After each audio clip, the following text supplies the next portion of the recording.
Hey everybody, hope all is well. Happy New Year if you're seeing this after the 31st. We've been through a lot, guys. So this is an exciting lesson because I want us to go into the new year with something new, like some new challenges. Now, of course, this concept may be old to some, but I think this is a pretty good, valuable lesson today. All right. So we're going to talk about the family of four dominants. This has been around for a while, but I think this is going to change some of you guys' perspective on playing. All right. So what we're going to do is we're going to talk about two different things, or under the umbrella of the dominance. So we're going to talk about just a chord version, like just chordal knowledge, right? And then we're going to talk about different ways that you can come up with some runs. All right. So the first half of the video may be chords, then the second half may be some run ideas. But I do have a course if you want to get in on the runs. All right, it's called like jazzy / church piano runs or something like that, or gospel runs. So I'll explain it, as the video go on. Okay, so just for starters, all right, we're in the key of C. All right, I'm going to switch to a different key to give a different example. But, so here we go. Let's talk about the family of four dominants, all right? The way I explain it is a little different. This is kind of like a shortcut version of it. But when I'm thinking about a dominant chord, I'm also thinking about three other chords that I can play over the same bass note, all right? So this is how I look at it. I know some people are going to say, wait, that's not how I get down with understanding that. But here we go. When I'm on, let's say a C dominant, let's just say we're doing like a 5, 1, 4, or better yet, let's just say we're doing a 2, 5, 1. So 2, 5, 2, 5, 1. When I get to this G, right, which is usually a dominant chord when you're doing a 2, 5, 1, that 5 is a dominant chord. So with that dominant chord, I'm thinking about, let me see, 1, 2, 3 other ones, okay? Now, along with this, it gives us 4. So here we go. I'm thinking about a G dominant. I can think about a B flat 7, which is just a dominant chord. Okay? I'm going somewhere with this. I can think about a C sharp or a D flat dominant. Okay? Now, that is just I'm just inverting it, okay? All right. Okay. Now, as you can see, I'm still over this G. All right. So that right there, and let's also add that last one in there. I'm also thinking about an E dominant. Okay. Okay. So guys, this can get really advanced, but I'm going to try to keep it at a level to where everybody can understand it. Okay. So the way I look at it is this. When you're over your dominant chord, you can use that and think about the diminished chord that is associated with that. Okay? So I hope I'm not confusing anybody. So if I'm doing a 2, 5 in the key of C, watch this. 2. Now, if you just think about that diminished, right? Over the G, you go up 3 half steps. 1, 2, 3. Right? Look at this. Now, this is a diminished 7 chord, but right here, this is your family of four dominants. So this is how I think about it, okay? Now, like I said, some people may say, what? No, it's just that I did go to school and everything like that, but I kind of put things in my own way, right? So this is how I look at it. This is how you would know what other chords to play, or what 4 dominant chords you can use. When you're over your bass note, in this case it's a G, you know that you can play 3 other dominant chords over it. Now this is going to lead us into other ideas, but for right now you have 3 different chords you can play now. So look at this. So let's say we're doing a 2, right? 5. Let's say I don't want to do that. I don't want to play a G. I don't want to play a G7. Let's try a B flat 7. Okay? But look at this. I don't want to play it like this. I don't want to play it like this. Okay? I still want to have that D melody note. So watch this. You see that? So look at this, guys. I hope you guys see where I'm going. Look at the ideas and look how that was outside the key, but still inside, because of course I'm using a melody note that's inside. So I hope you guys see where I'm trying to take us. What I'm saying is, like, just with these 4 chords, the G7, the B flat 7, the D flat 7, and the E7, just with those basic dominant chords, we can take that and just substitute all day. So here we go.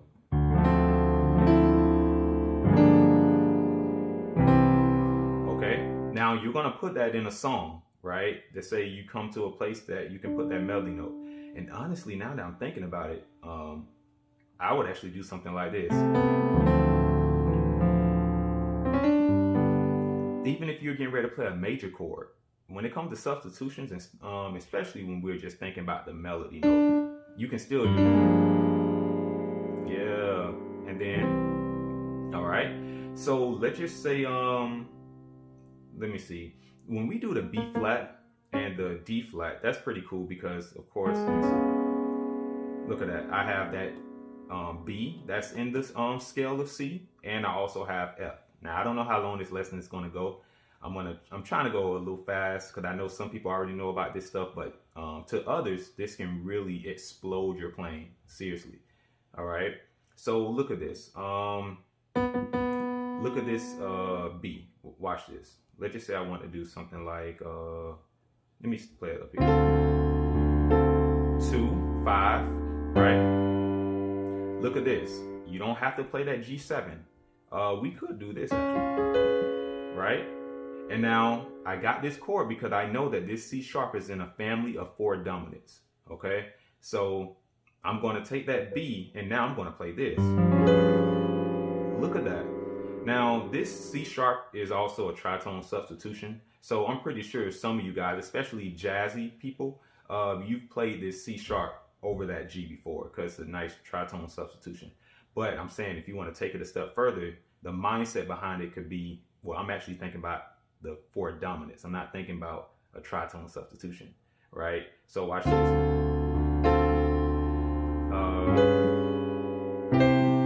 Okay, so this is just nice little voice leading. Now I could have done this. Watch it. All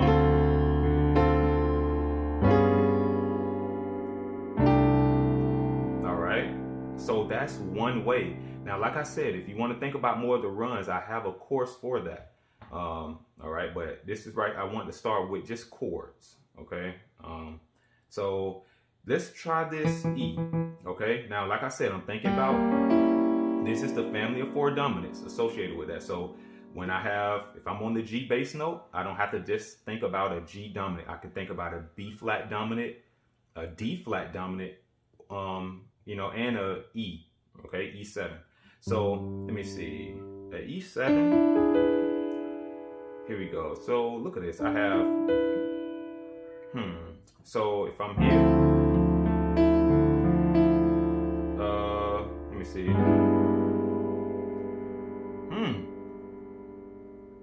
I haven't played that one before. So, you know, I like that.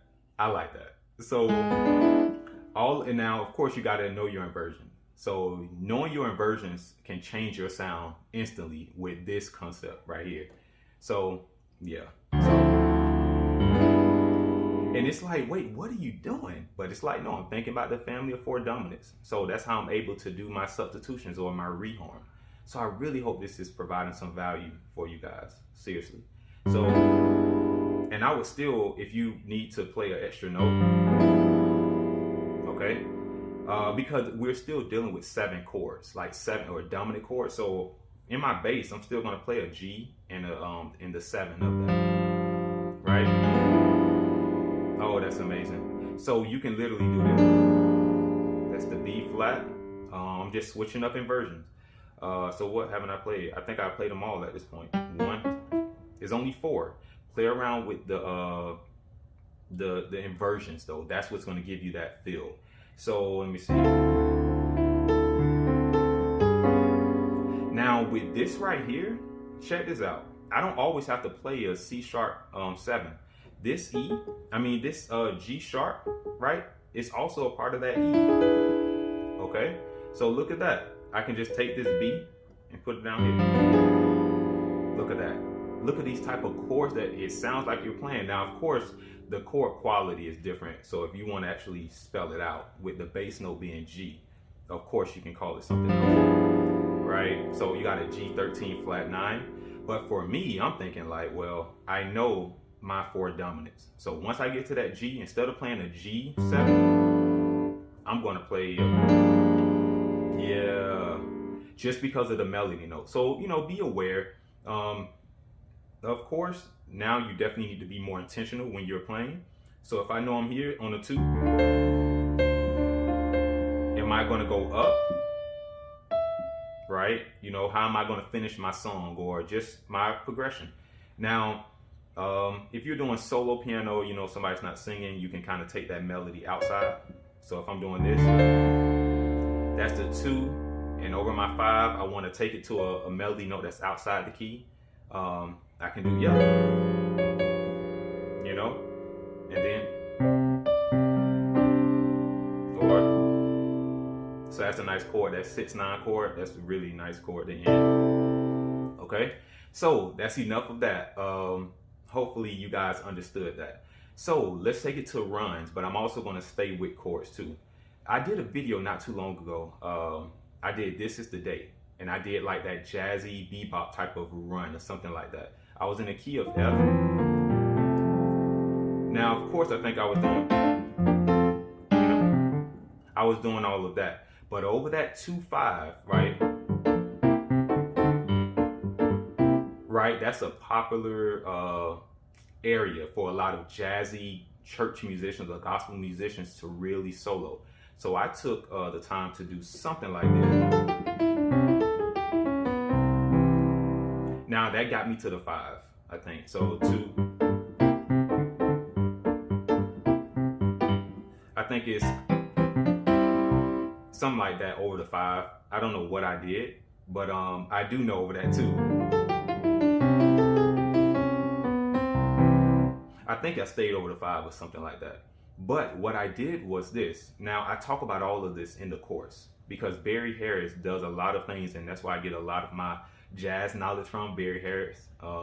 So he talks a lot about the half-step not movements, but notes, half-step notes that you can put in your scales. Because like I was saying with the chords, you can go further. Think about it like you're in that actual key. Okay, so if I'm over the C, I need my family of 4 dominants. So I'm going to say, okay, let me pretty much do a C diminished scale. A C diminished chord, and that would be your family of 4 dominants. Watch this. That's the diminished. Of course, you can add that 7. So look, I have C7, I have an E flat 7, G flat 7, and an A7 I can play with now. So now I'm no longer thinking about doing this, right? I can do an E. I can do, that's the E flat, I can think of a G flat 7, right? You know, now that's in root position, but a lot of times I do it like this. So if I'm playing a 2-5-1 in the key of F, I can do this. Okay. And then, all right. So hopefully I'm not going too fast. If I am, I apologize. But some runs, this is what you can do.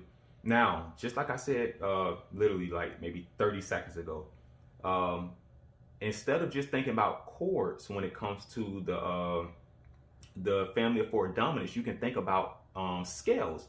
So I can think like I'm in a key of E flat. Now I'm thinking about the half steps that I can put in there when it comes to the scales and things like that. I talk about that a lot in my course, guys. I'm still going to give you a run though that you can do. So let's just say you're over the 5, and this is on This Is the Day, right? When I say, let me see, I'm on the 5, so let's hear the key first. So, and I think I did, Now, before this video, I did a run like this.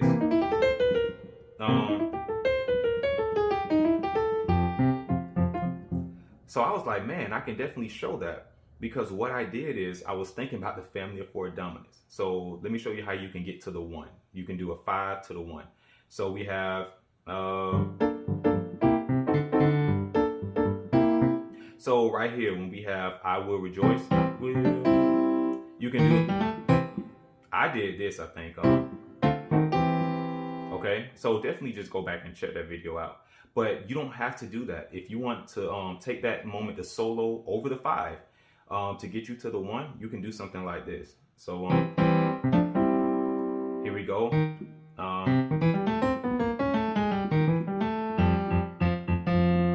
What I did, this is actually this. Of course, I thought about the scale of C major because I'm on that bass note for that little time. But if I'm thinking about the half steps that Barry Harris talk about with jazz, this E flat is also a part of it. Now, we do this a lot in church in general, right? We do that a lot. So what I did was this. Watch this. That's already a part of that C scale. Now look at this, okay? Because I'm thinking about this C or the 5 as a 7, okay? Because I'm getting to the 1. So some people just think of it as just a regular C major chord if you're playing it in F. But for me, I made it a 7. So here we go. So on the I will rejoice, you could just think of C major, think more major, but I look at it as a dominant. So if that's the case, this is what I did. Watch this. Okay, so that's pretty common. But why did I do this? Why did I do that? Check this out. This C sharp is the 3 of A. Now wait a minute, look at this. See that A? So what I did was I started thinking about the scale of A and the dominant scale. I talk about all of that in the course, guys. So definitely go pick that up. It's really going to be beneficial. So watch this. So I love this. Before, I think this was earlier in my videos, I always said I love doing that. So if I'm on the 1 and I'm going churchy or anything like that, just know I'm going to use that 7. So you're always going to hear that from me. So for me, I did something like this. And just to kind of take it outside more, I said I'll just go to the 3, and that set me up to do a 1. Okay, so I said 1 because I'm thinking about A for this little time period, although the bass note is rocking on the C. So this is kind of advanced, but if you can really wrap your head around it, even if you're a beginner, intermediate, this is really going to skyrocket your knowledge when it comes, just all of this that I'm talking about. So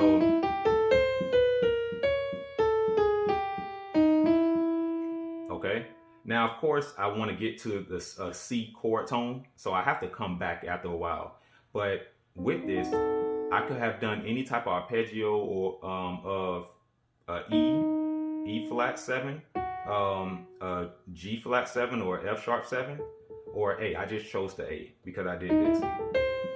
And those were just notes I chose starting off on that C. Now I think I did this because of course we're getting back to the 1, okay? So you do have to realize where you are. So I hope that provided some value, okay? I want to at least cover the chords because that's the main thing. But then I have a course on runs because a lot of times we want to have that freedom to run. But this goes hand in hand. I feel like if you know the concept of family of dominants, then you can do so much, That's also a part of Reharm, So again, and I think I did the dun dun dun dun. I don't know what I did. I think I did some type of half step movement, but over that C, instead of doing this, you can do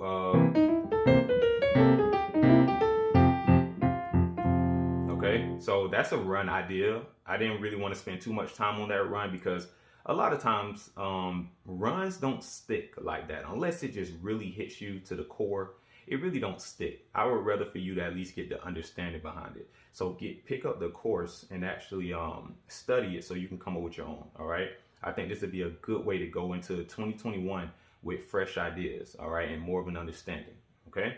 So hopefully that was it with the runs. Just think that you know, you're not just on the C. You're also in E flat. You're also in G flat or F sharp, and you're also in A. All right, but we're thinking about 7 chords, so that's the dominant scale, things like that. All right. So hopefully it provided some value. Take care. Happy holidays. Happy New Year. Hope all is well. Talk to you guys soon.